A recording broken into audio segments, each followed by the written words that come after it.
Hello guys, কালকে আমরা CC1-এ গেছিলাম।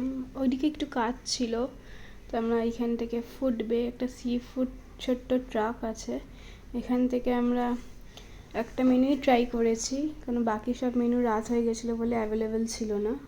তো এখানকার সব মেনু, এগুলো অনেক রকমের মেনু, সব সি ফুড মেনু, খুব সুন্দর এদের প্রত্যেকটা আইটেমের টেস্ট। ওরই মধ্যে আমরা একটা নিয়েছি চিকেন স্টাফড নিয়েছি একটা, খুব সুন্দর, খুব চিজি ছিল, ভালো খেতে ছিল। আর মকটেলসও সেইভাবে অ্যাভেলেবেল ছিল না, তো ব্যাস সেইটা খেয়ে আমরা এনজয় করলাম। আর এই যে আমি আর আমার ছেলে আর আমার হাজব্যান্ড ভিডিও করছে। তো এখানে তারপর পার্কিংয়ে ওখানটায় CC1-এ কোয়ালিটি ওয়ালসের একটা স্টোর পেলাম। তো খুব গরম, আইসক্রিম খেতেও মন করলো, তো ভাবলাম একটু আইসক্রিম নিয়ে নেওয়া যাক। কাস্টমাইজ করে আমরা আইসক্রিমটা নিয়ে নিলাম। কোয়ালিটি ওয়ালসের এই স্টোরে কাস্টমাইজ আইসক্রিম প্রচণ্ড ভালো হয়। তো ব্যাস এইটুকুই, তারপর আমরা বাড়ি চলে এলাম।